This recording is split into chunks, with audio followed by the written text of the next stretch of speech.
Pag nangihina yung mga alaga nyo, magbigay lang kayo ng Yakult, egg yolk na may asukal. Hindi namin alam kung saan to tumatambay pag umaalis dito sa amin eh.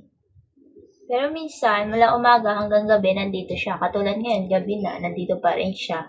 Kaya napapakain namin siya. Sabi siya, malalaglag lang. Sayang lang ang Yakult. Mainam, unti-untiin. Para lahat sa pool. Mula sa puso, tunay kang mahal. Pinapainom ko tong stray cat na nakita namin ng Yakult at saka asukal. Sobrang bait na ito guys ni Orange. Kahit inaaway na siya, hindi siya gumaganti. Ayan o, ayan sipon niya. Napakatigas. Lagi ito natambay sa amin.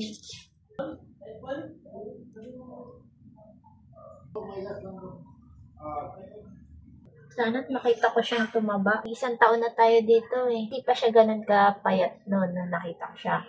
Pero kumakain pa nun siya eh. Oo. Mataba-taba pa siya noon.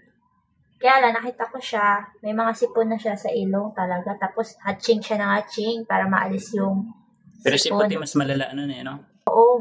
Mas payat to ngayon. Araw-araw naman kami nagbibigay ng pagkain. Kaya lang, konti lang talaga siya kumain. Sobrang lapot ng sipon niya. Green na green.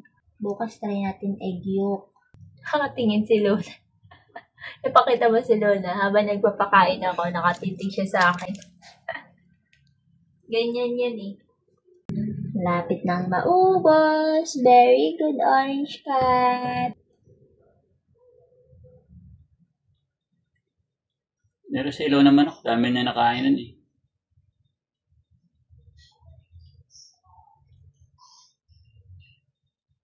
Nalambing niya ako. For watching, guys!